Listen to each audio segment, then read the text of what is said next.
Cain was the first son of Adam and Eve, which means he was also the first person to be born. His birth was sometime after his parents were expelled from the Garden of Eden.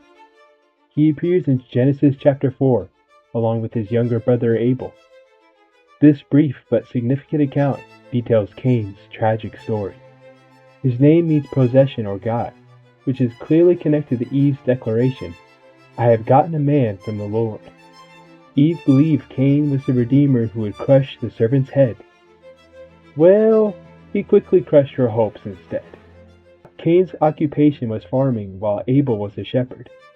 Genesis records a particular occasion when he and his brother both offered sacrifices to God. Cain brought of the fruit of the ground, and Abel gave of the firstlings of the flock, and of the fat thereof. God accepted Abel's offering, but rejected Cain's.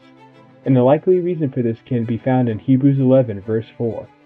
By faith, Abel offered unto God a more excellent sacrifice than Cain, by which he obtained witness that he was righteous, God testifying of his gifts, and by it he being dead yet speaketh.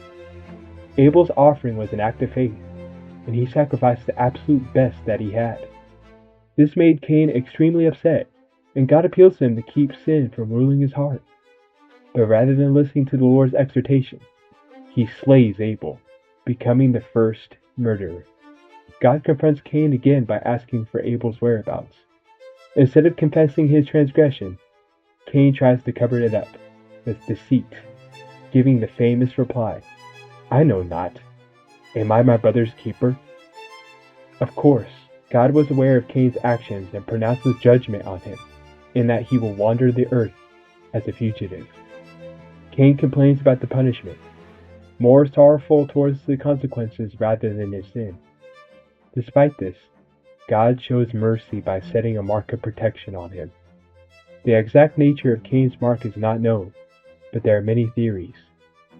An ancient rabbi believed that the sign was a dog that served as Cain's companion on his wanderings.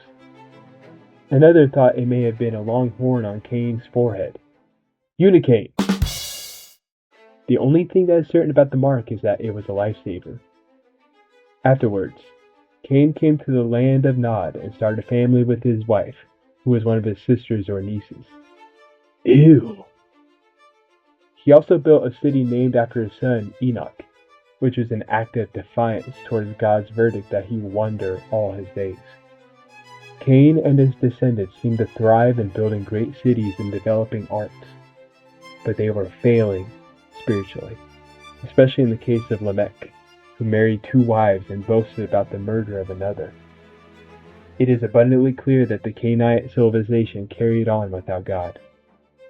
May Cain serve as a warning of the danger of sin ruling the heart. Are you walking with God, or are you wandering away from Him?